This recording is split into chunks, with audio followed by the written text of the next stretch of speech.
व्याख्यामुद्रां करसरसिजैः पुस्तकं शङ्खचक्रे भिन्नस्फटिकरुचिरे पुण्डरीके निषण्णः अम्लानश्रीरमृतविशदैरंशभिप्लावयन् मामाविर्भूयादनगमहिमा मानसे वागधीशः। नमस्ते प्राणेश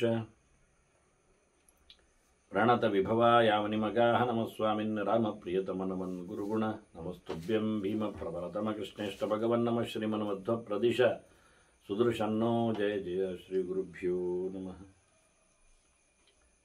नारायणं सुरगुरुं जगदेकनाथं भक्तप्रियं सकललोकनमस्कृतं च त्रैगुण्यवर्जितमजं विभुमाद्यमीशं वन्दे भवग्नम् अमरासुरसिद्धवन्द्यं नारायणं नमस्कृत्य नरं चैव नरोत्तमं देवीं सरस्वतीं व्यासं ततो जयमुदीरये। ವೇದವ್ಯಾಸರ ಮಹಾಭಾರತದ ಚಿಂತಕರಿಗೆ ವಂದನೆಗಳು. ಶಾಂತಿ ಪರ್ವದ 395ನೆಯ ಪ್ರವಚನ. ಹಾರೀತರ ಚಿಂತನೆಗಳನ್ನು ಭೀಷ್ಮರು ಧರ್ಮರಾಜನಿಗೆ ನೀಡುತ್ತಾ ಬಂದಿದ್ದಾರೆ. ಮುಖ್ಯವಾಗಿ ಸನ್ಯಾಸ ಧರ್ಮದ ಮೋಕ್ಷ ಧರ್ಮದ ಬಗ್ಗೆ ಅವರು ಹೇಳಿರತಕ್ಕಂತಹ ಹೆಚ್ಚು ಚಾಲ್ತಿಯಲ್ಲಿರುವ ಅನೇಕ ಪುರಾಣಗಳು ಅದರ ಬಗ್ಗೆ ಚಿಂತನೆಯನ್ನು ಕೊಟ್ಟಿವೆ. ಅಂದರೆ ವೇದವ್ಯಾಸರದ್ದು ಗೆರೆಗಳಲ್ಲಿವೆ. ಸಮಾನವಾದದ್ದೇ ಮಾತುಗಳು ಇಲ್ಲಿ ನಮಗೆ ಕಂಡು ಬರುತ್ತವೆ.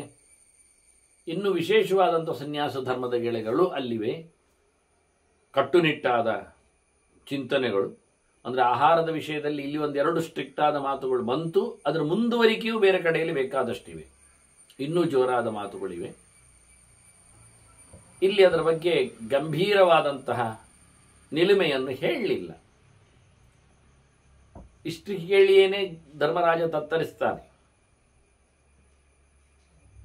ಯಾವುದೇ ಊಟದ ವಿಷಯದಲ್ಲಿ ಆತ ಆಸೆ ಹೊತ್ತು ಹೋಗಬಾರದು ಅನ್ನುವುದಕ್ಕೆ ಎಲ್ಲ ಊಟದ ಚಿಹ್ನೆಗಳು ಮುಗಿದ ಬಳಿಕ ಆತ ಭಿಕ್ಷೆಗೆ ಹೋಗಬೇಕು, ಭಿಕ್ಷಾಟನೆಯನ್ನು ನಡೆಸಬೇಕು ಅನ್ನುವ ಮಾತು ಬಹಳ ತುಂಬ ವೈಭವೋಪೇತವಾದದ್ದು ಸಾಧನೆಗೆ. ಹಾಗೆ ಹೇಳ್ತಾರೆ, ಲಾಭಂ ಸಾಧಾರಣಂ ನೆಚ್ಚೇತ್, ಸಿಗಬೇಕು ಎನ್ನುವ ಇಷ್ಟ ಇರಬಾರ್ದಂತೆ. ಬಹಳ ಕಷ್ಟವಾದ ಸುದ್ದಿ ನೋಡಿ. ಭಿಕ್ಷೆಗೆ ಹೋಗುವಾಗ ಒಂದು ಮಾತು ಹೇಳಿದರು, ಸಿಕ್ಕಿದರೆ ಖುಷಿ ಪಡಬೇಡ, ಸಿಗದಿದ್ದರೆ ಬೇಸರಿಸಬೇಡ, ಹೆಚ್ಚು ಪಡೀಲಿಕ್ಕೆ ಇಷ್ಟಪಡಬೇಡ, ಹೆಚ್ಚು ಕೊಟ್ಟರು ತಗೊಳ್ಬೇಕಾಗಿಲ್ಲ, ತಿನ್ನಬೇಕಾಗಿಲ್ಲ, ಎಷ್ಟು ನಿನ್ನ ದೇಹಕ್ಕೆ ನಾಳೆಗೆ ಬದುಕಲು ಇವತ್ತಿಗೆ ಬೇಕೋ ಅಷ್ಟು ಮಾತ್ರ ತಿನ್ನು ತಗೋ ಅಂತ ಹೇಳಿದರು. ಈಗ ಒಂದು ಸುದ್ದಿ ಹೇಳುತ್ತಾರೆ, ಅಲ್ಲವಾ, ಲಾಭಂ ಸಾಧಾರಣ ನೇಚರ್, ಸುಮಾರಾಗಿ ಸಿಗ್ಲಿ ಎನ್ನುವುದು ಇಷ್ಟಪಡ್ಲಿಕ್ಕಿಲ್ಲ. ಸರಿಕಟ್ಟಲ್ಲಿ ಸಿಗ್ಲಿ ಅಂತಲೂ ಯೋಚನೆ ಮಾಡಬಾರ್ದವ. ಇದೆಂತ ವಿಚಿತ್ರ ನೋಡಿ. ಭಿಕ್ಷೆ ಹೋಗುದು ಯಾಕೆ? ಹೋಗಬೇಕು ಅಂತ ಹೋಗುದು ಅಷ್ಟೇ. ಮತ್ತೆ ಕೊಡುವುದು ಬಿಡುವುದು ದೇವರಿಗೆ ಬಿಟ್ಟದ್ದು. ಮತ್ತೆ ಕೊಡಬೇಕಿಲ್ಲ. ಏನರ್ಥ ಇದೀಗ? ಕೊಡದೆ ತಿನ್ಲಿಕ್ಕಿಲ್ಲದೆ. ನಿನ್ನೆ ಪ್ರವಚನ ಕೇಳ್ತಾ ಕೊನೆಗೆ ಮಗಳು ಕೇಳಿದ್ರು, ಒಂದೊಮ್ಮೆ ಸಿಗದೇ ಇದ್ರೆ ಎಂತ ಮಾಡುದು? ಸಿಗದೇ ಇದ್ರೆ ಇಲ್ಲ ಅಂದೆ. ಅಲ್ಲ, ನಾಳೆಯೂ ಸಿಗದಿದ್ರೆ, ಮತ್ತೆಯೂ ಸಿಗದಿದ್ರೆ, ಹೇಳಿದ್ರೆ ಸಿಗದಿದ್ರೆ ಮಾತಾಡ್ಲಿಕ್ಕಿಲ್ಲ ಅಂತ ಏನು ಮಾಡೋದು ಅಂತ ನಾನು ಉತ್ತರ ಕೊಟ್ಟಿರಲಿಲ್ಲ. ಸುಮ್ಮನೆ ಇದ್ದೆ. ಅಂದ್ರೆ ಒಂದೇನು ಅಂದ್ರೆ, ಹೇಳಿದ್ದಷ್ಟೇ ಹೇಳಬೇಕು ಎನ್ನುವ ಒಂದು ಕರಾರು. ಆದರೆ ಕೇಳಿದವರಿಗೆ ಹೇಳಬೇಕಲ್ಲ ಎನ್ನುವುದು ಒಂದು ನಿಯಮ. ಅದನ್ನು ಈ ಗೆರೆಯಲ್ಲಿ ಅದರ ಅಂಶವನ್ನು ನಾನು ಬಹಿರಂಗಪಡಿಸ್ತೇನೆ. ಲಾಭಂ ಸಾಧಾರಣಂ ನೆಚ್ಚೇತ್ ಅಂತ, ಸಿಗಬೇಕು ಎನ್ನುವ ಹಂಬಲ ಇರಬಾರದು ಅಂದ್ರೆ ಏನರ್ಥ? ಸಾಯ್ಬೇಕು ಅಂತ ಅರ್ಥ. ಅದನ್ನು ಇಲ್ಲಿ ನಾನು ಹೇಳಿದಲ್ಲ, ಗಂಭೀರವಾದ ಮಾತುಗಳು ಇಲ್ಲಿವೆ, ಅದು ರಹಸ್ಯವಾಗಿವೆ. ಅದನ್ನು ಬೇರೆ ಕಡೆ ಸ್ಪಷ್ಟಪಡಿಸಿದ್ದಾರೆ. ಎಷ್ಟು ಅಂದರೆ, ದೇವರು ಸಿಗಲಾರದಂತೆ ಮಾಡಿದ್ಯಾಕೆ ಅಂದರೆ, ಇನ್ನು ಅವನು ಶರೀರ ಯಾತ್ರೆಯನ್ನು ಮಾಡೋದು ಬೇಡ ಅಂತ. ಏನು ಹೇಳಿದ್ದು? ಶರೀರ ಯಾತ್ರೆಗೆ ಎಷ್ಟು ಬೇಕು ಅಷ್ಟನ್ನಾದರೂ ಪಡೆ ಎಂದು ಅಂದಿದ್ದಾರಲ್ಲ, ಅದರಾಚೆಗೆ ಬೇಡ ಅಂತ. ಈಗ ಸಿಗಬೇಕು ಎನ್ನುವ ಯೋಚನೆಯೂ ಇರಬಾರ್ದು ಅಂತ ಹೇಳುವ ಮೂಲಕ ದೇಹವನ್ನು ಕೊನೆಗೊಳಿಸುವ ಕಥೆ ಅದು. ಅದ್ಭುತವಾದ ವಿಷಯ. ಒಬ್ಬ ಸನ್ಯಾಸಿಯ ಭಿಕ್ಷೆ ಬೇಡುವವನ, ಪರಿವ್ರಾಜಕನ, ನಿಂತಲ್ಲಿ ನಿಲ್ಲದವನ, ದಿನಕ್ಕೊಂದು ಊರು ಮಾಡಿಕೊಂಡವನ, ಮ್ಯಾಕ್ಸಿಮಮ್ 7 ಮನೆಗಿಂತ ಆಚೆಗೆ ಭಿಕ್ಷೆ ಬೇಡದವನ ಕಥೆಯನ್ನು ಕೇಳಿದರೆ ಕೊನೆಗೊಳಿಸುವ ಕಥೆ ಇದು. ಹೀಗೆ ಕೊನೆಗೊಳಿಸಬೇಕು ಅಂತ ಕ್ರಮ ಅವನಿಗೆ. ದೇಹವನ್ನು ತೇಯ್ದು ದುಡಿಸಿ ಬಹಳ ಅದ್ಭುತವಾಗಿ, ಬಹಳ ರೋಚಕವಾಗಿದೆ. ಹಾಗಾಗಿ ನಾನು ಎಷ್ಟೋ ಬಾರಿ ಹೇಳುವುದುಂಟು, ನಮ್ಮ ಉಡುಪಿಯ ಆಚಾರ್ಯ ಮಧ್ವರ ಪ್ರಾರಂಭಿಕ ಶಿಷ್ಯರ ಕತೆ ಅರ್ಥ ಆಗುವುದಿಲ್ಲ ಅಂತ. ಆಚಾರ್ಯರಂತೆ ಅವರ ಗತಿಯ ಬಗ್ಗೆ ನಮಗೆ ಮಾತು ಇಲ್ಲ. ಇದೆಲ್ಲ ಮಾತುಗಳು ಸನ್ಯಾಸ ಜೀವನದ ಗೆರೆಗಳು ಅವರನ್ನು ಮಾತಾಡಿಸಿರ್ತವೆ. ಅದರ ಲಾಭಂ ಸಾಧಾರಣನ್ನೇ ಚೇತ್ ನ ಭುಂಜೀತ ಅಭಿಪೂಜಿತ. ಯಾರಾದರೂ ಬನ್ನಿ ಈ ಸ್ವಾಗತ, ಕಾಲು ತೊಳೆದು ನೀರು ಹಾಕಿ ಚಿಟ್ಟೆಯಲ್ಲಿ ಕುಳ್ಳಿರಿಸಿ ಹೀಗೊಳ್ಳಿ ಭಿಕ್ಷೆ ಅಂತೇಳಿ ಕೈ ಮುಗಿದು ಗೌರವಿಸಿ ಕೊಟ್ರೆ ಅಂಥದ್ದು ತಗೊಳ್ಬಾರ್ದಂತೆ. ನೋಡಿ ಗಮ್ಮತ್ ನೋಡಿ. ನ ಭುಂಜೀತ ಅಭಿಪೂಜಿತ ಅಂತ, ಗೌರವಿಸಲ್ಪಟ್ಟು ತಿನ್ಲಿಕ್ಕೆ ಇಷ್ಟಪಡಬೇಡ. ಎಂತ ಮಾಡುವುದು ಮಾರ್ಯಾರೆ? ಬೇಡುಗರನ್ನು ನೋಡಿಯೇ, ಸನ್ಯಾಸಿಗಳನ್ನು ತಿಳಿದೆ, ಅದರಲ್ಲಿ ಕೆಲವೊಮ್ಮೆ ಮುಖವರ್ಚಸ್ಸಿನಿಂದ ಗಮನಿಸಿಯೇ ಕೆಲವರೆಲ್ಲ ಹೆದರಿಕೊಳ್ಳುತ್ತಾರೆ. ಅಷ್ಟೇ ಅಲ್ಲದೆ ಬಹಳ ಆತ್ಮೀಯವಾಗಿ ಅವರಿಗೆ ಎತ್ತರತರದ ಗುರುತಾಗ್ತದೆ ಅಂತ ಯೋಗ್ಯರು ಇರ್ತಾರೆ ಮನೆಯಲ್ಲಿ. ಅಂತ ಶ್ರೋತ್ರಿಯರೆಲ್ಲ ಇದ್ದಾರೆ, ಭಾರಿ ಜೋರು ಇರ್ತಾರೆ. ಒಬ್ಬ ಗೃಹಸ್ಥ ಅವನು ಅಧಿಕೃತವಾಗಿ ಆ ಧರ್ಮವನ್ನು ನಡೆಸ್ತಾ ಇದ್ರೆ, ಪುರಾಣಗಳೇ ಹೇಳಿದ ಮಾತುಗಳು, ಅವನಿಗೆ ಯಾರು ಮತ್ತೆ ಸಾಟಿ ಆಗುವುದಿಲ್ಲ ಅಂತ, ಪಂಚಯಜ್ಞ ಪರಾಯಣನಾಗಿ ಇದ್ದಾಗ. ಹಾಗಾಗಿ ಅವನಿಗೆ ಎಲ್ಲ ಅರ್ಥ ಆಗುತ್ತೆ. ನಾವು ಹಿಂದೆ ತುಲಾಧಾರನೆಲ್ಲ ಮಾತಾಡಿಸಿಲ್ವಾ? ಜಾಜಲಿಯ ಪ್ರಕರಣದಲ್ಲಿ ಹಕ್ಕಿಗೂಡು ಕಟ್ಟಿದವನ ಕಥೆಯಲ್ಲಿ. ಹಾಗೆ ಅವರವರ ಧರ್ಮದಲ್ಲಿ ಅವರವರು ಸಿದ್ಧಿಯನ್ನು ಪಡೀಲಿಕ್ಕೆ ಬರ್ತದೆ. ಆದ್ದರಿಂದ ಇಂತಹ ಒಂದು ಸನ್ಯಾಸಿಯನ್ನು ಕಂಡವನು ತನ್ನ ಪರಮ ಬದುಕಿನ ಪಾವಿತ್ರ್ಯದ ಕ್ಷಣ ಅಂತ ಹೇಳಿಕೊಂಡೊಂದಮೇವ ಕಾಲು ತೊಳೆದು ಅವನಿಗೆ ಕೈ ನೀರು ಕೊಟ್ಟು ಭಿಕ್ಷೆಯನ್ನು ಹಾಕಿದರೆ, ಯತಿಯಸ್ತೆ ಜಲಂ ದದ್ಯ ಭಿಕ್ಷನ್ ದದ್ಯ ಪುನರ್ಜಲಂ ಅಂತ ಹೇಳಿಕೊಂಡು, ಹರಿರ್ಯಸ್ಯ ಗೃಹೇ ಮುಂತೆ ತತ್ರ ಮುಕ್ತೆ ಜಗತ್ರಯ ಮುಂತ, ಒಬ್ಬ ಯತಿ ಉಣ್ಣುವಲ್ಲಿ ದೇವರೇ ಬರ್ತಾನೆ ಅಂತ ಹೇಳುವಾಗ, ದೇವರಿದ್ದಲ್ಲಿ ಇಡೀ ಜಗತ್ತೇ ತಿನ್ನುತ್ತೆ ಅನ್ನತಕ್ಕಂಥ ಆದರ್ಶದ ಚಿಂತನೆಯಲ್ಲಿ ಅಂದಾಗ, ಒಬ್ಬ ಗೃಹಸ್ಥವನ ಕೈಗೆ ನೀರಾಗಿ ಭಿಕ್ಷೆ ಹಾಕಿದ್ರೆ, ಗೌರವಿಸಿ ಊಟ ಕೊಟ್ರೆ ಅವನು ಅದನ್ನು ಅಯ್ಯೋ ಅಯ್ಯೋ ಅನ್ಬೇಕಂತೆ, ಹೇಸಿಗೆ ಪಡಬೇಕಂತೆ, ನಾಚಿಕೆ ಆಗ್ಬೇಕಂತ, ಅವನಿಗೆ ಮುಜುಗರ ಪಡಬೇಕಂತೆ, ಬೇಡ ಹೇಳ್ಬೇಕಂತೆವ, ಸೀದ ಕೊಡಿ ಸಾಕು ಅಂತ. ಎತ್ತರದ ಗತ್ತಿನಲ್ಲಿ ಸನ್ಮಾನ ಮಾಡಿ ಕೂತ್ಕೊಳ್ಳಿ ಅಂತ ಹೇಳಿ ಅವರಿಗೆ ಆಸನ ಕಲ್ಪನೆಯಾದಿಗಳನ್ನು ನಡೆಸಿ ಬಹಳ ಗೌರವ ಪಟ್ಟು, ಇಲ್ಲ ತಾತ್ಸಾರದಲ್ಲಿ ಕೊಟ್ಟದ್ದು ತಿನ್ನು ಅಂತ ನೋಡಿ. ಯಾಕೆ ಕೇಳಿದರೆ, ಗೌರವಿಸಿ ಕೊಡಲ್ಪಟ್ಟಾಗ ಒಂದೊಮ್ಮೆ ಅವನಿಗೆ ಗೌರವದ ಹಮ್ಮು ಬಿಂಕ ಬಂದು ಬಿಟ್ರೆ, ಪಡೆದವನಿಗೆ ನಾನು ದೊಡ್ಡವಳಿತ ನೋಡಿ, ಎಲ್ಲ ಕೈ ಮುಗಿತಾರೆ, ಕಾಲಿಡಿತಾರೆ ಅಂತ ಆದ್ರೆ ಅವನ ಸಾಧನೆಯ ಸಂತೆ ಸತ್ತಿತು ಅಂತ ಅರ್ಥ. ಮುಂದೆ ಅದಕ್ಕೆ ಹೆದರಿಬೇಕವನು. ಯಾರಾದ್ರೂ ಹೊಗಳುದಾದ್ರೆ ಓಡ್ಬೇಕಲ್ಲಿಂದವ, ಬೇಡ ಬೇಡ ಅಂತೇಳಿ.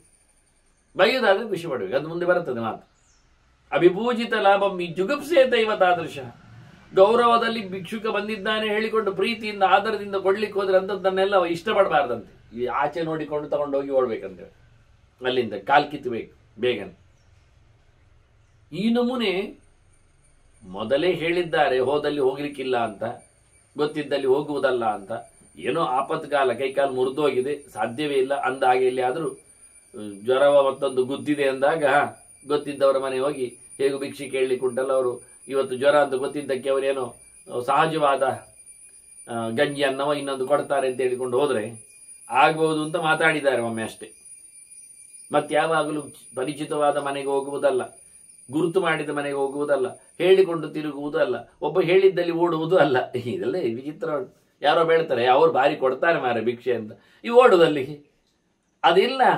ಹಾಗಲ್ಲ, ಭಿಕ್ಷುಕರದ್ದೇ ಕೆಲವೊಮ್ಮೆ ಸಂತೆ ಇರ್ತದೆ, ಅವರೇ ಒಬ್ಬರಿಗೊಬ್ಬರು ಮಾತಾಡಿಕೊಳ್ತಾರೆ.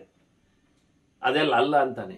ಯಾರತ್ರೂ ಸೇರಿಕೊಳ್ಳದೆ ಇವನು ಪಾಡಿ ಹೋಗುದು. ಎಲ್ಲಿಯಾದ್ರೂ ಕೈ ಮುಗಿದು ಗೌರವಿಸಿಕೊಟ್ರೆ ಆಚೆ ಮೋರೆ ಮಾಡಿಕೊಂಡು ತಗೊಂಡು ಓಡುದು ಅಲ್ಲಿಂದ. ನಚಾನ್ನ ದೋಷಾನ್ನಿಂದೇತ. ಎಲ್ಲಿಯಾದರೂ ಹಾಕಿದ ಭಿಕ್ಷೆಯಲ್ಲಿ ಸರಿ ಇಲ್ಲ ಅಂತಾದರೆ ಮಾತಾಡ್ಲಿಕ್ಕಿಲ್ಲ. ನಿಂದೆ ಮಾಡಲಿಕ್ಕಿಲ್ಲ. ಇದು ಹಾಳಾಗಿದೆ, ಇದು ಹಳಸಿದೆ, ಇದು ಬಣ್ಣ ಕೆಟ್ಟಿದೆ, ಇದು ವಾಸನೆ ಬರ್ತದೆ, ಎಂಥದ್ದು ಇದು ಕಮ್ಮಿ ಆಗಿದೆ, ಎಂಥದ್ದು ಮಾತಾಡಲಿಕ್ಕಿಲ್ಲ. ಕೊಟ್ಟದ್ದನ್ನು ತಗೊಂಡೋಗು ಅಷ್ಟೇ.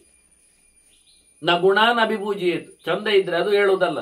ಎಂಥ ಪರಿಮಳ ಅನ್ನ, ಏನು ಗೇರ್ ಬೀಜ, ಗೋಡಂಬಿ, ದ್ರಾಕ್ಷಿ ಎಲ್ಲ ಹಾಕಿದ್ದೀರಿ, ಎಷ್ಟು ಚೆನ್ನಾಗಿದೆ, ಅದು ಹೇಳಲಿಕ್ಕಿಲ್ಲ. ದೋಷವನ್ನು ಉದ್ಘಾಟನೆ ಮಾಡಲಿಕ್ಕಿಲ್ಲ, ಗುಣವನ್ನು ಸಹ ತಿಳಿಸಿಕೊಡ್ಲಿಕ್ಕಿಲ್ಲ.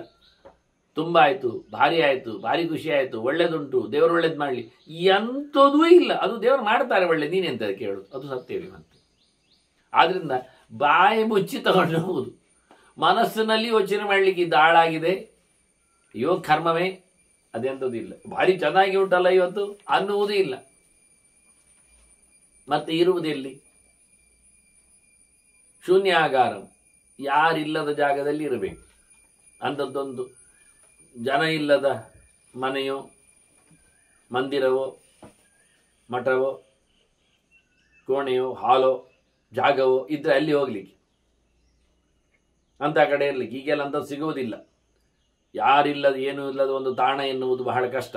ಯಾಕೆಂದರೆ ಅದು ಏನು ಹೇಳುವ, ಬಸ್ಸು ನಿಲ್ದಾಣಗಳಲ್ಲಿಯೂ ಇರ್ತಾವೆ ಜನಗಳು, ರಾತ್ರಿ ಮಲಗ್ತವರು ಇರ್ತಾರೆ, ನಾಯಿಗಳು ಇರ್ತಾವೆ. ಅಂದರೆ ಶೂನ್ಯವಾದ ಒಂದು ಜಾಗೆಯನ್ನು ಹಿಂದೆಲ್ಲ ಇತ್ತು, ಹಾಗೆ ಈಗ ಇಲ್ಲ. ಛತ್ರಗಳೆಲ್ಲ, ಕೆಲವೆಲ್ಲ ಮಂಟಪಗಳೆಲ್ಲ ಇದ್ದವು ಹಿಂದೆ ನದಿ ತೀರದಲ್ಲಿ ಎಲ್ಲ. ಇವತ್ತು ಅದು ಯಾವುದಿಲ್ಲ. ಆದ್ದರಿಂದ ಅಂಥದ್ದೆಲ್ಲ ಇದ್ದರೆ, ಇಲ್ಲ ಆದರೆ ವೃಕ್ಷ ಮೂಲ, ಮರದಡಿಯಲ್ಲಿ ಇರುವುದು ಅಷ್ಟೇ. ಒಂದು ದೊಡ್ಡ ಮರ ಇದ್ದರೆ ಅದರ ಬದಿಯಲ್ಲಿ ಕೂತು ಬಿಟ್ಟ, ಹೊರಗಿಟ್ಟ, ಅಲ್ಲೇ ತಿಂದ, ಅಲ್ಲೇ ಜಪ ಮಾಡಿದ, ಅಲ್ಲೇ ಹೊರಗಿದ ಅಷ್ಟೇ, ಮತ್ತೆ ಅಲ್ಲಿಂದ ಹೊರಟ. ಇಲ್ಲ ಅರಣ್ಯಂ, ಇಲ್ಲ ಕಾಡಿನಲ್ಲಿ ಇರುವುದು, ಗಮ್ಮತ್, ಯಾರು ಬರುವುದಿಲ್ಲ ಅಲ್ಲಿಗೆ.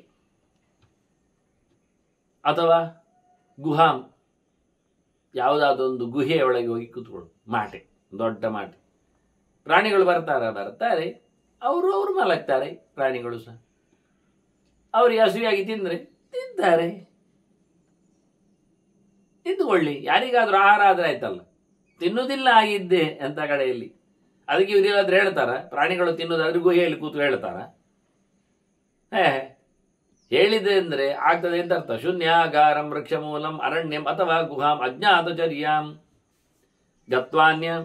ಒಟ್ಟು ತಾನು ಏನು ಮಾಡ್ತೇನೆ, ಎಲ್ಲಿದ್ದೇನೆ, ಯಾರಿಗೂ ಗೊತ್ತಾಗುವ ಹಾಗೆ ಎಲ್ಲ ವ್ಯವಹಾರ ಮಾಡಲಿಕ್ಕಿಲ್ಲ. ಎಲ್ಲಿಯಾದರೂ ಗೊತ್ತಾಗದ ಪ್ರದೇಶದಲ್ಲಿ ಹೋಗಿರುವುದು, ನದಿ ತೀರದಲ್ಲಿಯ ಎಲ್ಲಿಯಾದರೂ ಒಂದು ಕಡೆ. ತಥೋ ಅನ್ಯಸ್ಯೈವ ಸಂವಿಶೇತ್, ಅನ್ಯತ್ರೈವ, ಗೊತ್ತಾಗದಂತೆ ಬೇರೆ ಬೇರೆ ಕಡೆಯಲ್ಲಿ ಅವನು ತನ್ನನ್ನು ಅವಿತ್ತುಕೊಂಡಿರುವ ಹಾಗೆ ಮಾಡಿಕೊಳ್ಳಬೇಕು. ಅನುರೋಧ ವಿರೋಧಾಭ್ಯಾಂ ಸಮಃ ಸ್ಯಾತ್ ಅಚಲೋಧ್ರುವ. ಯಾರದ್ದೇ ವಿರೋಧಗಳಿರಲಿ, ಯಾರದ್ದೇ ವಿಶೇಷವಾದ ಪುರಸ್ಕಾರಗಳಲ್ಲಿ ಎಂಥದಿದ್ರು ಯಾವುದಕ್ಕೂ ಸಮನೇಮ. ಹೋಗಾಚೆ ಹೇಳಿದ್ರು ಹೋಗಲೇಬೇಕು, ಬನ್ರಿ ಸ್ವಾಮಿ ಅಂದ್ರು ಅಷ್ಟೇ. ಗೌಜಿ ಇಲ್ಲ, ಹೇಳಿ ಅಬ್ಬರೇ ಇಲ್ಲ. ತೊಲಗು ಅಂದ್ರೂ ಸಹ ಹೊರಡುವುದೇ, ಬರಬೇಕಂದ್ರೂ ಸಹ ಬರುವುದೇ. ಗೌರವಕ್ಕೂ ಇಲ್ಲ, ನಿಂದೆಗೂ ಇಲ್ಲ, ಯಾವುದಕ್ಕೂ ಸಂಬಂಧ ಇಲ್ಲದಂತೆ ವರ್ತಿಸಬೇಕು. ಆ ರೀತಿಯಾಗಿ ನಿಶ್ಚಲನಾಗಿ ಮನಸ್ಸಿನಲ್ಲಿ ಏನೂ ಭಾವನೆಗಳನ್ನು ಮಾಡಿಕೊಳ್ಳದೆ, ಸುಕೃತಂ ದುಷ್ಕೃತಂಚ ಓಭೆ ನಾನುರುಧ್ಯೇತ ಕರ್ಮಣಿ, ತಾನು ಮಾಡುವ ಕೆಲಸದಲ್ಲಿ ಒಳ್ಳೆದಾಗ್ತದೋ ಕೆಟ್ಟದಾಗ್ತದೋ, ಕೆಟ್ಟದಾಗಬಾರ್ದು ಒಳ್ಳೆದಾಗಬೇಕು, ಒಳ್ಳೆದಾಗಬಾರ್ದು ಕೆಟ್ಟದಾಗ್ತದೆ, ಏನಿಲ್ಲ. ಮಾಡ್ಲಿಕ್ಕೆ ಕೇಳಿದ್ದಾರೆ ಮಾಡುವುದು, ತಿನ್ಲಿಕ್ಕೆ ಕೇಳಿದ್ದಾರೆ ತಿನ್ನುವುದು, ನಡಿಲಿಕ್ಕೆ ಕೇಳಿದ್ದಾರೆ ನಡೆಯುವುದು, ಇರ್ಲಿಕ್ಕೆ ಕೇಳಿದ್ದಾರೆ ಇರುವುದು. ಗುಹೆಯಲ್ಲಿ ಕೂತ್ರೆಯಲ್ಲಿ ಅದು ಪ್ರಾಣಿ ತಿಂದರೆ ಹೇಳ್ತಾರ ತಿನ್ಲಿ, ಯಾವುದಾಗ್ತದೆ ಯಾವುದು ಆಗುವುದಿಲ್ಲ ಪ್ರಶ್ನೆ ಇಲ್ಲ. ಇವತ್ತು ಗುಹೆ ಸಿಕ್ಕಿದೆ ಇರುವುದು, ಇವತ್ತು ಕಾಡು ಸಿಕ್ಕಿದೆ ಇರುವುದು, ಇವತ್ತು ಶೂನ್ಯ ಪ್ಲೇಸ್ ಸಿಕ್ಕಿದೆ ಇರುವುದು, ಇವತ್ತು ನದಿ ತೀರ ಇರುವುದು. ಒಟ್ಟು ಜನಜಂಗುಳಿಯಲ್ಲಿ ಇಲ್ಲದೆ ಇರುವಂತ ಮುಖ್ಯ ವಿಷಯ ಅದನ್ನು ತಪ್ಪಿಸುವುದು, ಯಾರಿಗೂ ಗೊತ್ತಾಗದಾಗೆ ಬದುಕುವುದು. ಈ ವಿಷಯ ಒಂದು ಹೇಳಲಿಕ್ಕೋಸ್ಕರ ಹೇಳಬಹುದು.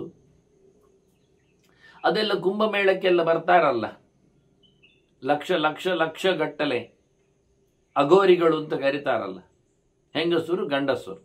ಎಲ್ಲಿದ್ದಾರೆ ಅವರು? ಎಲ್ಲಿರ್ತಾರೆ? ಎಲ್ಲಿಂದ ಬರ್ತಾರೆ? ಹೇಗೆ ಬಂದರು? ಎಲ್ಲಿ ಹೋದರು? ಲಕ್ಷ ಲಕ್ಷಗಟ್ಟಲೆ ಜನ ಇದ್ದಾರಲ್ಲ, ಈಗ ಅವರು ಕಾಣಿಸ್ಲಿ ಅಷ್ಟು ಮುದ್ದೆ ಮುದ್ದೆ ಇರುವೆಗಳಾಗಿ ಕಾಣುವುದೇ ಇಲ್ಲ. ಈಗ ಅವರಿಲ್ಲ ಅಲ್ಲ, ಅದೃಶ್ಯರಾಗಲಿಲ್ಲ, ಇದ್ದಾರೆ. ಏನು ತಿಂತಾರೆ? ಹೇಗೆ ತಿಂತಾರೆ? ಎಷ್ಟು ತಿಂತಾರೆ? ಎಲ್ಲಿ ತಿಂತಾರೆ? ಏನದು ಬೀದಿಯಲ್ಲಿ ಬೇಡಲಿಕ್ಕೆ ಬರ್ತಾರೆ? ಯಾವುದೋ ಊರಲ್ಲಿ ಆದರೂ ಅಗೋರಿಗಳು ಭಿಕ್ಷೆ ಬಿಡ್ತಾ ಇರೋದು ಕಂಡಿದ್ದೀರಾ ನೀವು? ಮೇಳದ ಹೊತ್ತು ಬಿಟ್ಟರೆ ಈಗ ಮೇಳ ಇಲ್ಲ. ಎಲ್ಲಿ ಹೋದರು? ಅಷ್ಟೆಲ್ಲ ಒಂದೆರಡು ಜನ ಆದರೂ ಒಂದು ವಿಷಯ ಬೇರೆ. ಎಲ್ಲೋ ಅವಿತು ಕೂತಿದ್ದಾರೆ, ಅವರಿಗೆ ದಿನ ಯಾರೋ ಊಟ ಹಾಕ್ತಾರೆ. ಲಕ್ಷ ಗಟ್ಟಲೆ ಜನ ಮಾರ್ಯಾರೆ, ಕೋಟಿ ಗಟ್ಟಲೆ ಜನ ಇದ್ದಾರೆ. ಅಗೋರಿಗಳು ವೇಷವೇ ಅರ್ಥ ಆಗ್ತದೆ ಅವರದ್ದು, ವಿಚಿತ್ರವಿದೆ ಅಲ್ಲ. ವೇಷ ಮನಸ್ಸಿ ಈಗ ಜನಸಾಮಾನ್ಯರಂತ ಬದುಕ್ತಾರೆ. ಇಲ್ಲವರಿಗೆ ಜಟೆಗಳಿವೆ ಕಂಡಾಬಟ್ಟೆ, ಮೈ ಸರಿ ಇಲ್ಲ, ಬಟ್ಟೆ ಬರೆಗಳು ಇಲ್ಲವರಲ್ಲಿ. ಎಂತ ಹೇಳಿದ್ರು? ಅಷ್ಟು ಸುಲಭ ಉಂಟ? ಅಷ್ಟು ಜನರದ್ದು ಸಹ ಅದು ಅತ್ಯಂತ ಅಜ್ಞಾತವಾದ ಜಾಗದಲ್ಲಿ ಅವರು ಎದ್ದೇನು ಸತ್ಯ. ಅವರವರಿಗೆ ಜ್ಞಾತ ಆಗಿರ್ಬೋದು, ಗೊತ್ತಿಲ್ಲ. ಯಾವ ಪರ್ವತದ ಶ್ರೇಣಿಗಳಲ್ಲಿಯೋ, ಎಡೆಗಳಲ್ಲಿಯೋ, ಗುಹೆಗಳಲ್ಲಿಯೋ, ಎಂಥ ಗೊಂಡ ಅರಣ್ಯಗಳಲ್ಲಿಯೋ, ಹೇಗೆ ಯಾರಿಗೆ ಗೊತ್ತಿರುತ್ತೆ? ಹಾಗೆ ಇಲ್ಲಿ ಹೇಳಿದ್ದು, ಹಾಗೆ ಇರಬೇಕು ಅಂತ. ಅವರಾದರೆ ಬರುವುದೇ ಇಲ್ಲ, ತಿನ್ಲಿಕ್ಕೂ ಬರುವುದಿಲ್ಲ, ಕೇಳಲಿಕ್ಕೂ ಬರುವುದಿಲ್ಲ. ಇವನಿಗಾದರೂ ಹೋಗ್ತಾ ಇರ್ಲಿಕ್ಕುಂಟು, ಮಾತಾಡ್ಲಿಕ್ಕಿಲ್ಲ, ಚಿಂತನೆ ಮಾಡಲಿಕ್ಕಿಲ್ಲ, ಪರಿವ್ರಾಟಿವ. ಹೇಗಿರಬೇಕು ಕೇಳಿದರೆ, ಮುಖ್ಯವಾಗಿ ದೇವರ ಎಚ್ಚರದಲ್ಲಿ ಇರಬೇಕು ಎನ್ನಲಿಕ್ಕೋಸ್ಕರ ಅನೇಕ ಅವನ ನಿಯಮಗಳಲ್ಲಿ ದೇವರನ್ನು ಸಿಕ್ಕಿಸಿದ್ದಾರೆ. ಇದು ಹೇಳುವಾಗ ಗೊತ್ತಾಗುವುದಿಲ್ಲ. ನಿತ್ಯ ತೃಪ್ತ, ಸುಸಂತುಷ್ಟ, ಪ್ರಸನ್ನವದನೇಂದ್ರಿಯ, ವಿಭೀಹಿ, ಜಪ್ಯಪರ, ಮೌನಿ, ವೈರಾಗ್ಯಂ ಸಂಪಾಶ್ರಿತ. ಹೇಳುವಾಗ ಅವನ ಗುಣಲಕ್ಷಣ ಹೇಳಿದಾಗೆ ಕಾಣುತ್ತದೆ. ಹೇಗಿರಬೇಕು ಕೇಳಿದರೆ, ನಿತ್ಯ ತೃಪ್ತ, ದಿನ ಯಾವಾಗಲೂ ಅವನಿಗೆ ಖುಷಿಯಾಗಿರ್ಬೇಕು, ತೃಪ್ತಿಯಲ್ಲಿ ಇರಬೇಕು, ಸಾಕು ಅಂತ ಕಾಣಬೇಕು. ಅದು ಬೇಕು, ಇದು ಬೇಕು, ಹಾಗೆ ಹೀಗೆ ಅನ್ನೋದು ಏನು ತಲೆಯಲ್ಲಿ ಬರಬಾರ್ದು. ತೃಪ್ತಿ ಇದಿರಬೇಕು ಅಂತ. ಇದು ಒಂದು ಮುಖ್ಯ. ನಿತ್ಯ ತೃಪ್ತ ಅರ್ಥ ಆಯ್ತು ನಿಮಗೆ? ಯಾವಾಗಲೂ ಖುಷಿಯಲ್ಲಿ, ಅವನು ತೃಪ್ತಿಯಲ್ಲಿ, ಎಲ್ಲ ಸಿಕ್ಕಿದೆ ಹೇಳಿಕೊಳ್ಳುವ ರೀತಿಯಲ್ಲಿ, ಯಾವುದೇ ಕೊರತೆ ಉಂಟು ಅಂತ ಹೇಳಿಕೊಳ್ಳದಂತೆ ಅವನು ಬದುಕಬೇಕು. ಮತ್ತೆ ಸುಸಂತುಷ್ಟ ಅಂತ, ಮತ್ತೆ ತುಂಬ ಖುಷಿಯಲ್ಲಿ ಇರಬೇಕು, ಸಂತೋಷ, ಸ್ಯಾಡ್ನೆಸ್ ಇಲ್ಲ, ಅಳುಮುಖ ಇಲ್ಲ.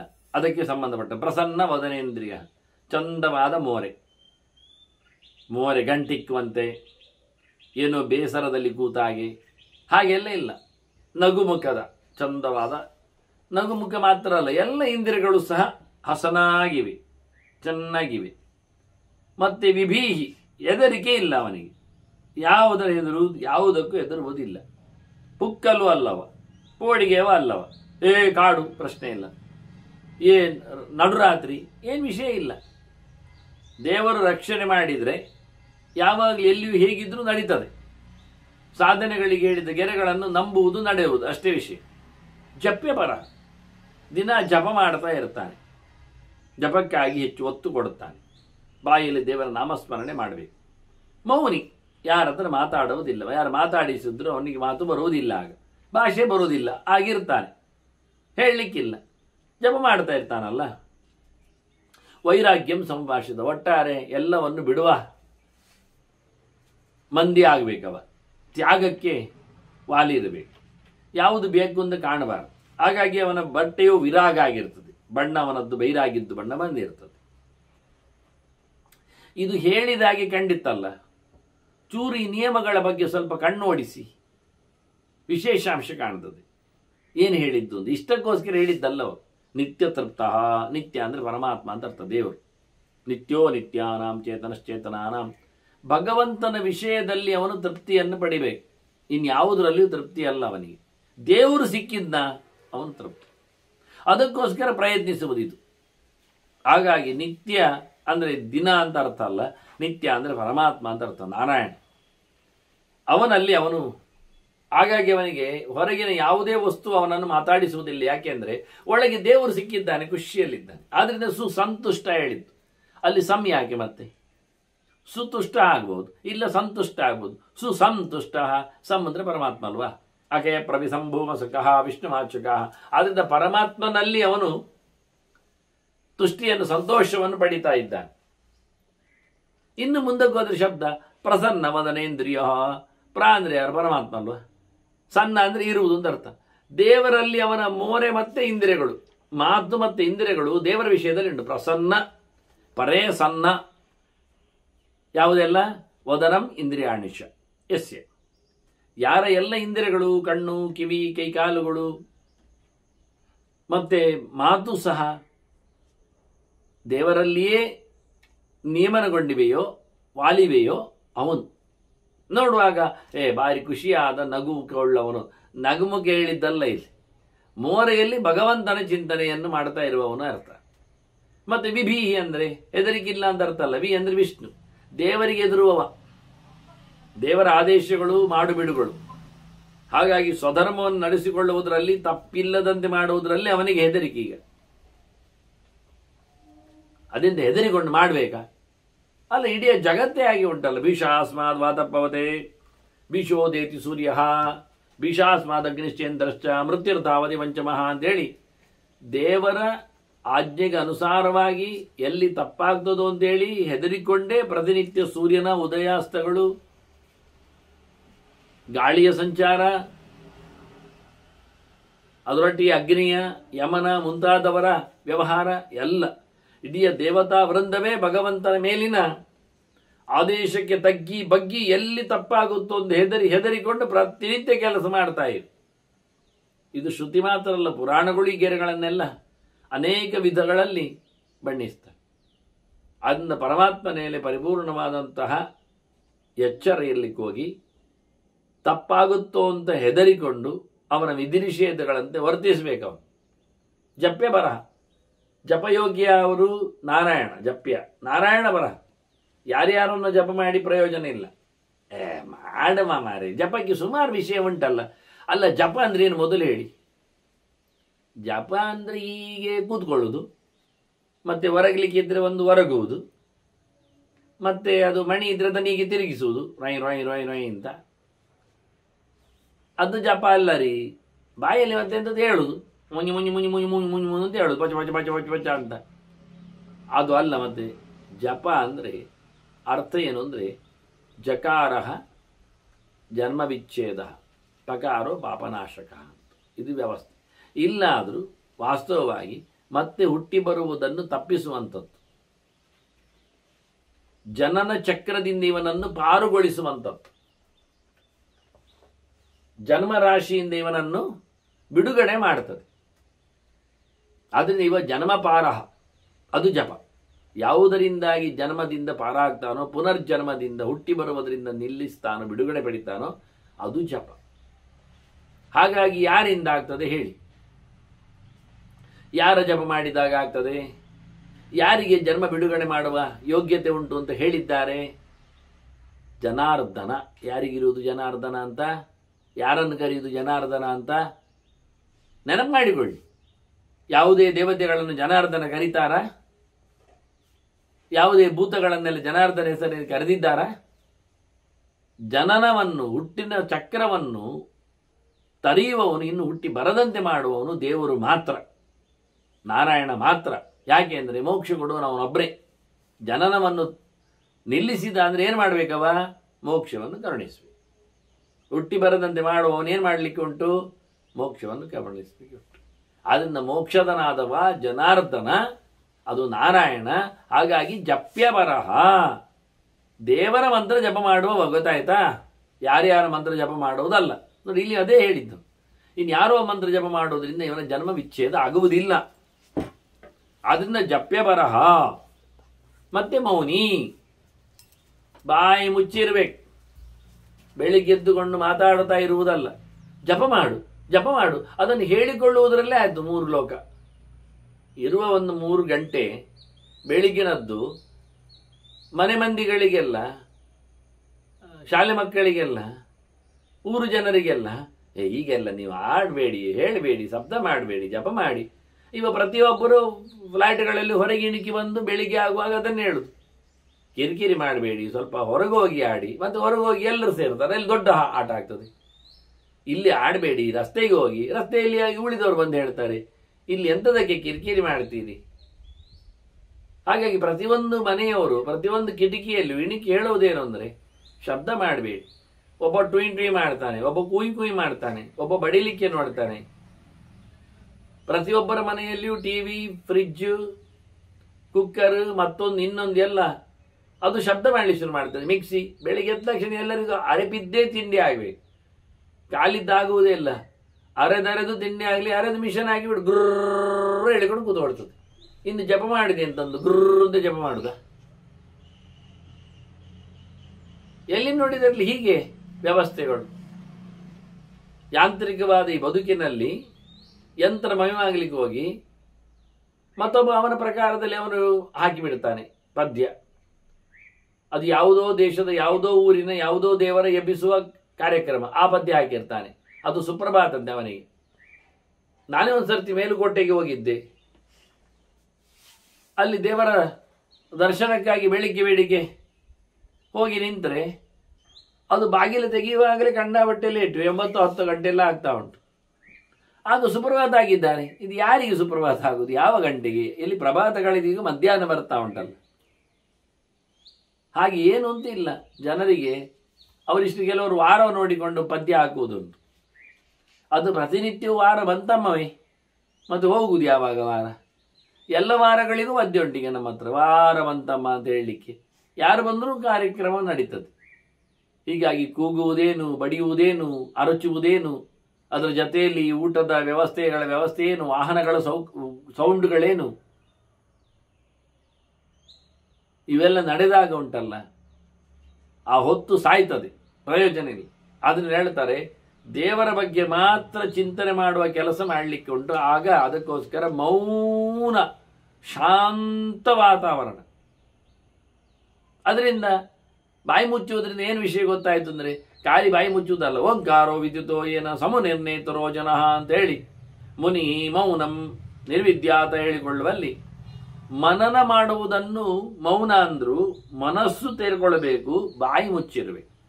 ಮನಸ್ಸಿನಲ್ಲಿ ಭಗವಂತನ ಯೋಚನೆ ಇರಬೇಕು, ಪ್ರಣವರೂಪನ ಚಿಂತನೆ ಆಗ್ತಾ ಬರಬೇಕು. ಹೀಗೆ ಮಾಡಿದರೆ ಹೊರಗಿನಿಂದ ವೈರಾಗ್ಯ ಖಾತ್ರಿ. ಯಾಕೆಂದರೆ ಆ ಪ್ರಣವ ಅವನಿಗೆ ವೈರಾಗ್ಯವನ್ನು ಅಂತರಿಂದ್ರಿಯಗಳಲ್ಲಿ ಮೂಡಿಸ್ತದೆ, ರಾಗವನ್ನು ಅವನಿಂದ ಕತ್ತರಿಸ್ತದೆ. ಹೀಗೆ ಹೇಳುವ ನಿಯಮಗಳಲ್ಲಿ ದೇವರ ಎಚ್ಚರಗಳನ್ನು ತರುವಂತೆ ಮಾತುಗಳನ್ನು ಇಲ್ಲಿ ಹರಿತರು ಕೊಟ್ಟಿದ್ದಾರೆ. ನಾವು ಸುಮ್ಮನೆ ಇದು ಹೇಳಿ ಆಗಿದೆ, ಇದು ಗೊತ್ತುಂಟು, ಇದು ಇಷ್ಟೇ ಅಂತ ಅರ್ಥ ಅಲ್ಲ. ಅದಕ್ಕೆ ನಾನು ಹೇಳಿದೆ, ಪದಗಳ ವ್ಯತ್ಯಾಸಗಳಿಂದಾಗಿ ವಿಷಯಗಳ ವೈವಿಧ್ಯಗಳನ್ನು ನಮ್ಮ ಮುಂದೆ ಭೀಷ್ಮರು ಪ್ರೆಸೆಂಟ್ ಮಾಡ್ತಾ ಇದ್ದಾರೆ. ಅಭ್ಯಸ್ತಂ ಭೌತಿಕಂ ಪಶ್ಯನ್ ಭೂತಾನಾಂ ಆಗದಿಂ ಗದಿಂ ವಿಸ್ಮಿತಃ ಸರ್ವದರ್ಶೀ ಚ ಪಕ್ವೇನ ವರ್ತಯನ್. ಅವನು ಈ ಲೋಕವನ್ನು ನೋಡಬೇಕು, ಇದು ಒಂದೇ ನಮನಿ, ಹೀಗೇ ಆಗುವುದು. ಭೌತ ಜಗತ್ತು ಇದೇ ರೀತಿಯಾಗಿ ನಡೀತಾನೆ ಇರ್ತದೆ. ಅದು ಇವನಿಗೆ ಅಭ್ಯಾಸ ಆಗಬೇಕು. ನೋಡಿ, ಇದಿಷ್ಟೇ ಎನ್ನುವುದು ಅರ್ಥ ಆಗಬೇಕು. ಪ್ರಾಣಿಗಳು ಬರ್ತವೆ, ಹೋಗ್ತವೆ, ಉಡ್ತಾರೆ, ಸಾಯ್ತಾರೆ, ಬೆಳೀತದೆ, ಇರ್ಲಾಗ್ತದೆ.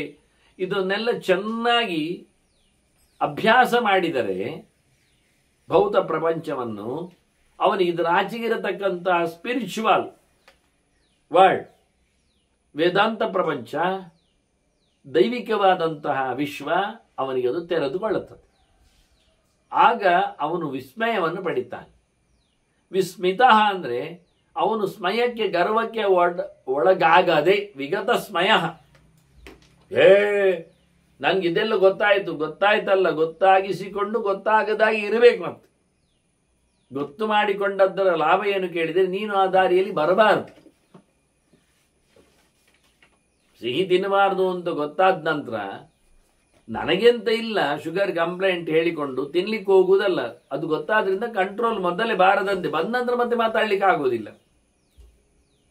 ಆದ್ರಿಂದ ಜಾಗ್ರತೆಯನ್ನು ವಹಿಸ್ಲಿಕ್ಕೋಸ್ಕರವ ತಾನು ಗರ್ವ ಪಡದೆ ಮತ್ತೆ ವಿಸ್ಮಿತ ಪರಮಾತ್ಮನಲ್ಲಿ ಯಾವತ್ತು ಸಹ, ವಿ ಅಂದ್ರೆ ವಿಷ್ಣು, ಪರಮಾತ್ಮನಲ್ಲಿ ಯಾವತ್ತು ದೊಡ್ಡತನವನ್ನು ಇದೆಲ್ಲ ನಡೆಸುವಂಥದ್ದು ದೇವರೇ. ನಿತ್ಯ ಇಡೀ ಪ್ರಪಂಚ ಹೋಗ್ತದೆ ಬರ್ತದೆ, ಇದನ್ನೆಲ್ಲ ವ್ಯವಸ್ಥಿತವಾಗಿ ನಡೆಸಿಕೊಡುವ ಭಗವಂತ ಎನ್ನತಕ್ಕಂಥ ಚಿಂತನೆಯನ್ನು ದೃಢಪಡಿಸಿಕೊಂಡು ಸರ್ವದರ್ಶೀಚ, ಎಲ್ಲವನ್ನು ನೋಡಬೇಕೆನ್ನುವುದು ಅರ್ಥ ಹೌದು. ಎಲ್ಲನಾದ ಭಗವಂತನನ್ನ ನೋಡಬೇಕು ಅಂತ. ಸರ್ವಂಕಲ್ವಿದಂ ಬ್ರಹ್ಮ ಅಂತ. ಸರ್ವ ಅಂದ್ರೆ ದೇವರು ಆನಂದ ರೂಪನಾಗಿ ಜ್ಞಾನಸ್ವರೂಪನಾಗಿ ನಿಂತಿದ್ದಾನೆ ಎಲ್ಲ ಕಡೆ. ಅವನನ್ನು ಚೆನ್ನಾಗಿ ಗಮನಿಸಬೇಕು. ಎಲ್ಲರಲ್ಲಿಯೂ ದೇವರನ್ನು ಕಾಣುವ ಮೂಲಕವ ಎಲ್ಲರಲ್ಲಿಯೂ ದೇವರನ್ನು ಕಾಣುವುದರಿಂದ ಸಮಸ್ಯೆ ಇಲ್ಲ ಅವನಿಗೆ. ಪಕ್ವೇನ ವರ್ತಯನ್, ಎಂಥದ್ದು ತಿಂದರೂ ನಡೀತದೆ. ಈಗ ಬೇಯಿಸಿದ್ದು ತಿನ್ನಲಿ, ಬೇಯಿಸದೇ ತಿನ್ನಲಿ, ಹಣ್ಣಾದ್ದು ತಿನ್ನಲಿ, ಕಾಯಿಯಾದ್ದು ತಿನ್ನಲಿ, ಏನೂ ಆಗ್ತದೆ. ಯಾಕೆ? ಎಲ್ಲದರಲ್ಲಿಯೂ ಭಗವಂತನ ಶಕ್ತಿ ಇರಲಾಗಿ ಸಿಕ್ಕಿದ್ದರಲ್ಲಿ ಬದುಕುವ ವ್ಯವಸ್ಥೆ ಮಾಡಿಕೊಳ್ಳುವ ಮೂಲಕ ಕೊಟ್ಟದ್ದನ್ನು ಹಾಗೇ ತಿನ್ನುವ ನೆಲೆಯಲ್ಲಿ. ಏನು ಅದ್ಭುತ ವಿಷಯ ನೋಡಿ. ಹಾಗೆ ಬದುಕಬೇಕವನು.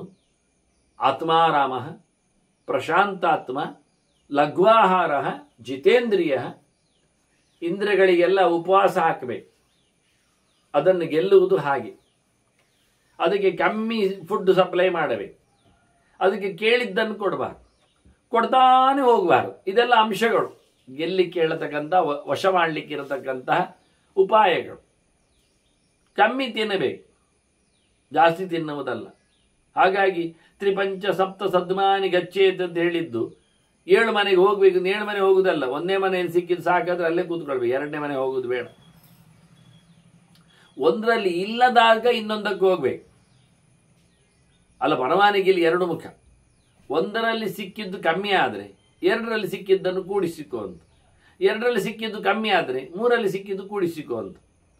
ಅದು ಕಮ್ಮಿ ಆದರೆ 4ನೇ ಮನೆಗೆ ಹೋಗುವಂತ. ಅದು ಕಮ್ಮಿ ಆದರೆ 5ನೇ ಮನೆಗೆ ಹೋಗುವಂತ. 6 ಮನೆಗೆ ಹೋಗ್ಬೋದು.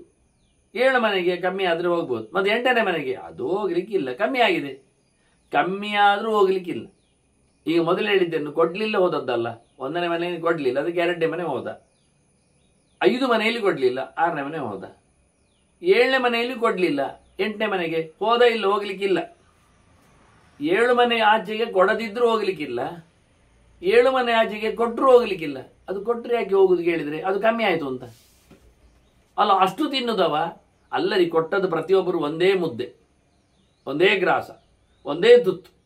ಈಗ 7 ಮನೆಯಲ್ಲಿ 7 ತುತ್ತಾಯ್ತು. ಮತ್ತೆ ಅವನು 8 ತುತ್ತು ತಿನ್ಲಿಕ್ಕೆ ಅಧಿಕಾರ ಉಂಟು. ಅಷ್ಟೋ ಗ್ರಾಸ ಯತೆ ಪ್ರೋಕ್ತ ಅಂತ ಹೇಳಿದದಕ್ಕೆ. ಒಂದು ಯತಿಗೆ ಹುಡುಕಿಕೊಂಡು ಹೋಗುವವನಿಗೆ, ಭಿಕ್ಷೆ ಬೇಡಿ ತಿನ್ನುವವನಿಗೆ, 1 ಹೊತ್ತು ಮಾತ್ರ ತಿನ್ನುವವನಿಗೆ, ಅದು ಮಧ್ಯಾಹ್ನದ ನಂತರದಲ್ಲಿ 2-3 ಗಂಟೆಗೆ ಹೋಗಿ ಬೇಡುವವನಿಗೆ ಎಷ್ಟು ತುತ್ತು ತಿನ್ಬಹುದು ಅಂದರೆ 8 ತುತ್ತು ತಿನ್ಬಹುದು. ಮತ್ತೆ ರಾತ್ರಿಗೆ ಇಲ್ಲ, ಬೆಳಿಗ್ಗೆಗೆ ಇಲ್ಲ. ಇಡೀ ದಿನಕ್ಕೆ 8 ತುತ್ತು ತಿನ್ನುವುದವ. ಮತ್ತೇನಿದ್ರು ನೀನು ನಾಳೆ 7 ಮನೆಯಲ್ಲಿ ಕೇಳಿ. ಹಾಗಾಗಿ 8ನೇ ಮನೆ ಹೋದ್ರೆ 8ನೇ ತುತ್ತು ಆಗ್ತದೆ. ಆದ್ರಿಂದ ಬೇಡ ಅಂದ 7ನೇ ತುತ್ತು ಆವತ್ತು. ತುತ್ತು ಕಮ್ಮಿ ಆದರೂ ಮನೆ ಜಾಸ್ತಿ ಆಗಲಿಕ್ಕಿಲ್ಲ. ಹಾಗಾಗಿ 1ನೇ ಮನೆಯಲ್ಲಿ 7 ತುತ್ತು ಕೊಟ್ಟರು ಸಾಕು, 2ನೇ ಮನೆಗೆ ಹೋಗುದು ಬೇಡ. ಅಲ್ಲ, 8 ಆಗಲಿಲ್ಲ.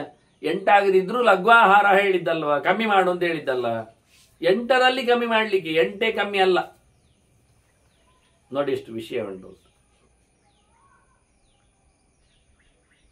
ಅದು ಉಳಿದವರಿಗೆ ಎಷ್ಟು ಎನ್ನುವುದಾಗ ಅರ್ಥ ಆಗ್ತದೆ. ಗೃಹಸ್ಥನಿಗೆ 32 ತಿನ್ಲಿಕ್ಕೆ ಉಂಟು ಮನೆಯಲ್ಲಿದ್ದಾಗ. 32 ಅಂದ್ರೆ ಎಷ್ಟಾಯಿತು? 8ರ 4 ಪಾಲಾಯಿತು. ನೋಡಿ, ಒಬ್ಬ ಸನ್ಯಾಸಿ ತಿನ್ನುವ 4 ಬಾರು ತಿನ್ಲಿಕ್ಕೆ ಅವನಿಗೆ ಪರವಾನಗಿ ಕೊಟ್ಟ ಅಂದ್ರೆ ಸನ್ಯಾಸಿ ಆಗುವಾಗ ಎಷ್ಟು ಕಮ್ಮಿ, 1/4ಗೆ ಬರಬೇಕೆನ್ನುವುದು ಅರ್ಥ ಆಗ್ಲಿಲ್ವ? ಆದ್ರಿಂದ ಲಘ್ವಾಹಾರ ಅಂದದ್ದು. ಏನು ಕಮ್ಮಿ ಆಹಾರ ಅಂತ ಎಷ್ಟೋ ಜನರಿಗೆ ಗೊತ್ತಿಲ್ಲ. ಇದು ವ್ಯಾಸರದ್ದೇ ಮಾತುಗಳದು, ತಿನ್ನುವುದೆಷ್ಟು ಅಂತ. ಆದ್ರೆ ಇಲ್ಲಿ ಸುಲಭವಾಗಿ ಲಘು ಶಬ್ದ ಏನು ಹೇಳಿ, ಲಘು ಅಂದ್ರೆ 8 ಒಂದು ಅರ್ಥ ಅಂತ. ಅದನ್ನು ಚೆನ್ನಾಗಿ ಅರ್ಥ ಮಾಡ್ಲಿಯ? ಸಾಂಖ್ಯಿಕ ಪ್ರಕಾರ ಲಘು ಆಹಾರ ಅದು ಅಂದ್ರೆ, ನಾನೀಗ ಹೇಳಿದ್ದು ಲಘು ಆಹಾರ ಅಂದ್ರೆ 8 ಅಲ್ಲ 7ಕ್ಕೆ ಬನ್ನಿ ಅಂತ ಹೇಳಿದ್ ನಾನು. ಇಲ್ಲಾದ್ರೆ ಸಮಾಹಾರ ಆಯ್ತು ಅದು 8 ತಿಂದ್ರೆ 7ಕ್ಕೆ ಬನ್ನಿ ಅಂತ. ಅದು ಎಲ್ಲಿ ಅರ್ಥ ಉಂಟು ಅಂದ್ರೆ, ಲಘು ಅಂದ್ರೆ ಎಷ್ಟು ಹೇಳಿ? ಯಾರ ಲ ಅಂದ್ರೆ 3 ಯಾದ್ಯಷ್ಟದಲ್ಲಿ, ಘ ಅಂದ್ರೆ ಕ ಕ ಗ ಘ 4, 3 4 ಎಷ್ಟಾಯ್ತು?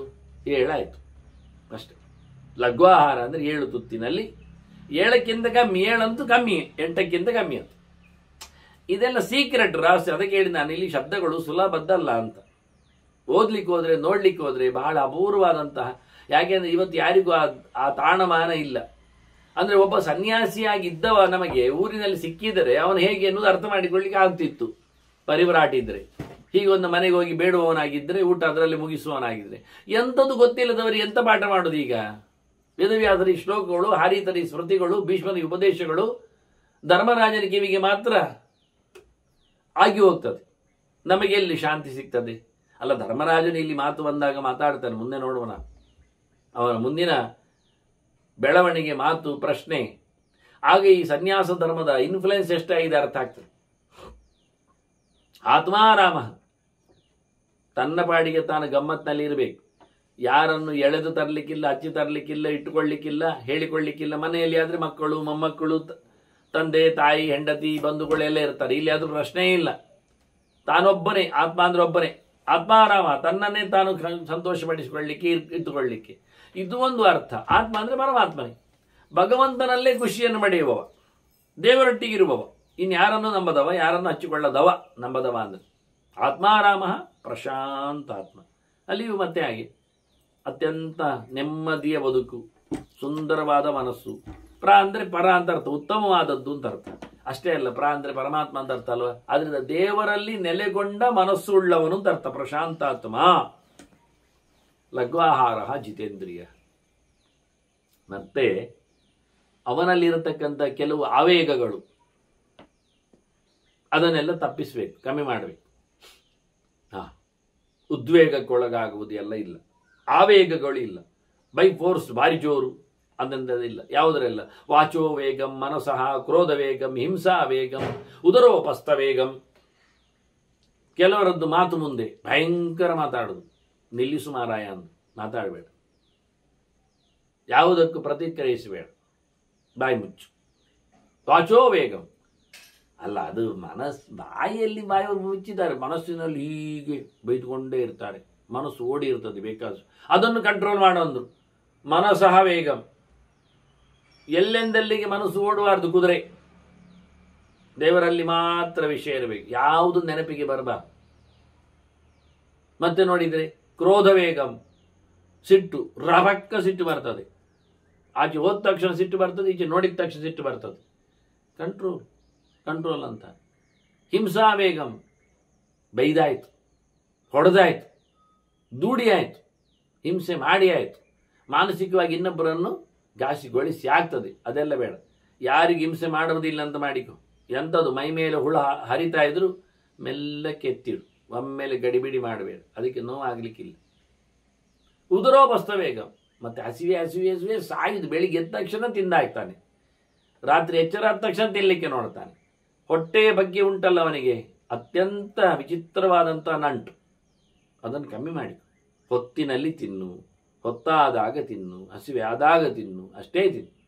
ಇಡೀ ದಿನ ತಿಂತಾನೇ ಇರುದು. ಇನ್ನೆಂತ ಮಾಡೋದು, ಮತ್ತೆಂತ ಮಾಡೋದು, ಇನ್ನೆಂತ ಉಂಟು, ಮತ್ತೆಂತ ಉಂಟು, ಬರೀ ನಾಚಿಕೆಗೇಡು ಅಂತಾರೆ.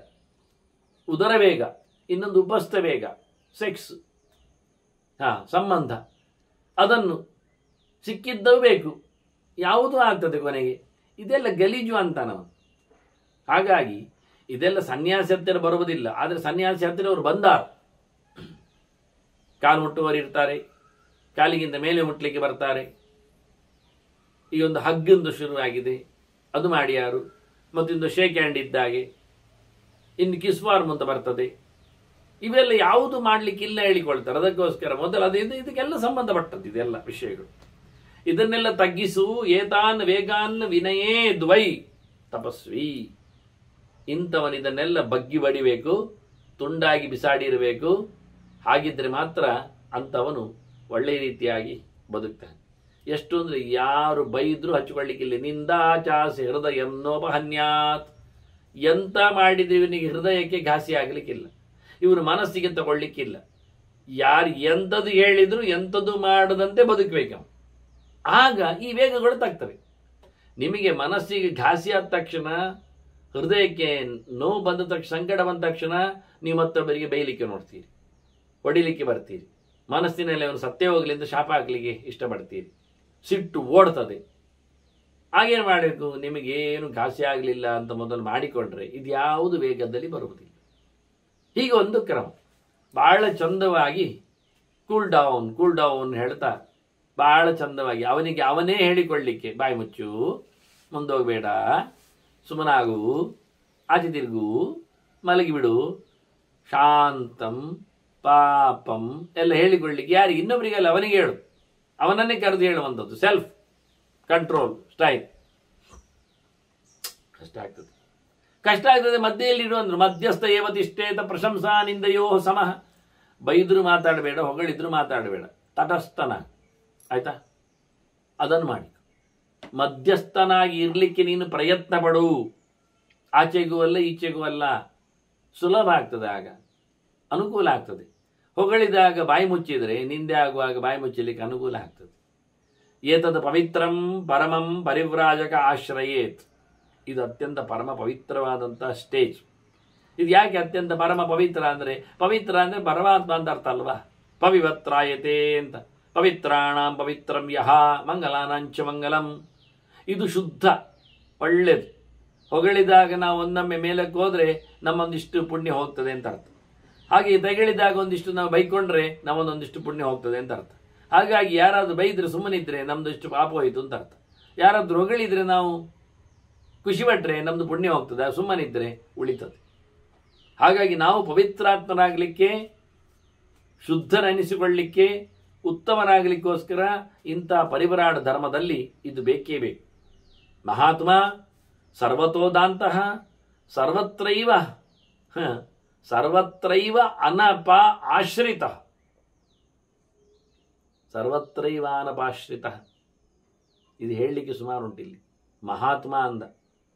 ಮಹಾತ್ಮ ಅಂದರೆ ದೊಡ್ಡ ಮನುಷ್ಯ ಅಲ್ಲ, ಗೌರವಾನ್ವಿತ ವ್ಯಕ್ತಿ ಅಂತ ಹೇಳುವುದಲ್ಲ, ಮಾನ್ಯರೇ ಪೂಜ್ಯರೇ ಎಲ್ಲ ಹೇಳುವುದಲ್ಲ, ಸನ್ಮಾನ್ಯ ಅಲ್ಲ. ಮತ್ತೆ ವಾಸುದೇವ ಸರ್ವಮಿತಿ ಸಮಹಾತ್ಮ ಸುದುರ್ಲಭ ಅಂತ ಕೃಷ್ಣ ಹೇಳ್ತಾನೆ. ಯಾರು ದೇವರೇ ಎಲ್ಲ ಅಂತ ತಿಳ್ಕೊಳ್ತಾನೆ ಅವನು ಮಹಾತ್ಮ. ಅಂದರೆ ಅವನಿಗೆ ಆತ್ಮ ದೇವರು ದೊಡ್ಡವ, ಆತ್ಮ ಮಹಾನ್. ಇವತ್ತು ನಾವು ಮಂಡೆ ಬೋಳಿಸಿದವನಿಗೆ, ಕನ್ನಡಕ ಆಗಿದವನಿಗೆ, ಕೋಲು ಹಿಡಿದವನಿಗೆಲ್ಲ ಮಹಾತ್ಮ ಹೇಳಿಕೊಂಡವನನ್ನು ತಿರುಗ್ತೇವೆ. ಮಾಡುವ ಪುರಾ ಕಚ್ಚಡ ಮಾಡಿದ್ದಾನವ. ಇತಿಹಾಸದಲ್ಲೆಲ್ಲ ಗುಟ್ಟಾಗಿಟ್ಟಿದ್ದಾರೆ, ಈಗ ರಟ್ಟಾಗಿದೆ. ಆದರೂ ಯಾರು ಅವನನ್ನು ಕಟ್ ಮಾಡಲಿಕ್ಕೆ ನೋಡ್ತಾ ಇಲ್ಲ, ಕಂತೆಯಲ್ಲಿ ತೆಗೆದು. ಏನು ವಿಚಿತ್ರ ನೋಡಿ. ಅದಲ್ಲ ಮಹಾತ್ಮ ಅಂತ ನೋಡಿ. ಭಗವಂತನನ್ನು ಸರ್ವಸ್ವವಾಗಿ ನೋಡಿ ನಂಬಿದವ ಅವನು ನಿಜವಾಗಿ ದೊಡ್ಡವ ಅನಿಸ್ತಾನೆ. ಸರ್ವತೋದಾಂತ, ಎಲ್ಲ ಕಡೆಯಲ್ಲಿ ಅವನು ತನ್ನನ್ನು ತಾನು ವಶದಲ್ಲಿಟ್ಟುಕೊಂಡಿದ್ದಾನೆ. ಪೂರ್ಣ ಇಂದ್ರಿಯಗಳ ನಿಗ್ರಹವನ್ನು ಸಂಪಾದನೆ ಮಾಡಿದ್ದಾನೆ. ಅಷ್ಟೇ ಅಲ್ಲದೆ ಸರ್ವತ್ರೈವ ಅನಪಾಶ್ರಿತ. ಯಾವುದರನ್ನು ಯಾರಿಂದಲೂ ಯಾವುದಕ್ಕೂ ಆಶ್ರಯವನ್ನು ಪಡೆಯಲಿಲ್ಲ.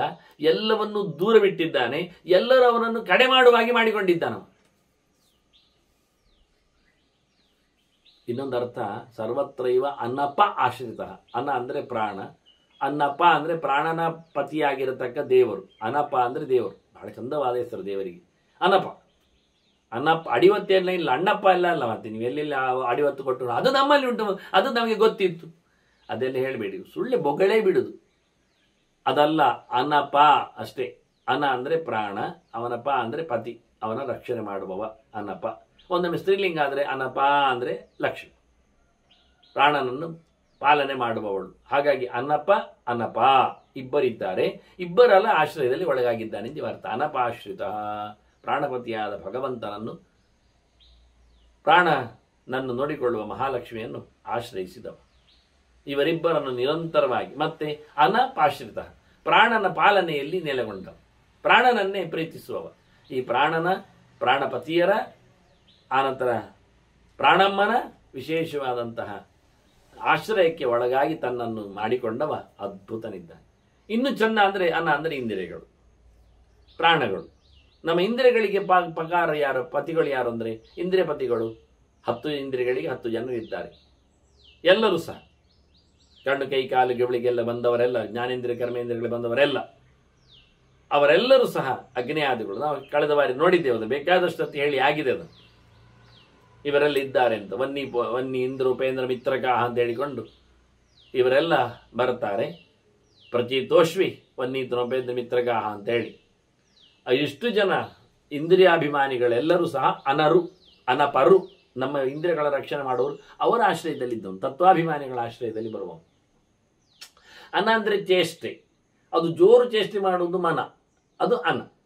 ಹಾಗಾಗಿ ಮನದ ಇಂದ್ರಿಯಗಳ ಅಭಿಮಾನಿಗಳಾಗಿರತಕ್ಕಂಥ ಸ್ಕಂದೇಂದ್ರರು, ಅವರ ಅಪ್ಪಂದಿರು ಗರುಡಶೇಷರುದ್ರರು ಇವರ ಅಭಿಮಾನಿಗಳು, ಅದಕ್ಕೂ ಮೊದಲಾದ ದೊಡ್ಡ ಚಿತ್ತಚೇತನಗಳಲ್ಲಿ ನೆಲೆಗೊಂಡಿರತಕ್ಕ ಸರಸ್ವತಿ ಭಾರತಿ ಬ್ರಹ್ಮವಾಯುಗಳು,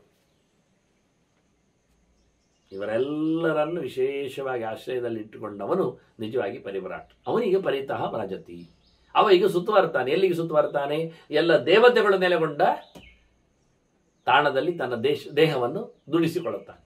ಇದು ಅದ್ಭುತವಾದಂಥ ಚಿಂತನೆ ಅಂತಾನೆ. ಹಾಗಾಗಿ ಎಲ್ಲೆಡೆಯೂ ಆತ ಸಂಚಾರ ಮಾಡುವ ವಿಷಯವನ್ನು ಮತ್ತಷ್ಟು ವೈಭವದಿಂದ ಅವರು ತಿಳಿಸ್ತಾರೆ. ಮತ್ತೆ ಧರ್ಮರಾಜನ ಪ್ರಶ್ನೆಯ ವೈಭವಗಳೇನೆಂದು ನಾವು ನೋಡಲಿಕ್ಕೆ ಬರುತ್ತೆ. ವಂದನೆಗಳೊಂದಿಗೆ ಶ್ರೀಕೃಷ್ಣಾರ್ವಸ್ಸು. ನಾರಾಯಣ ನಾರಾಯಣ ನಾರಾಯಣ.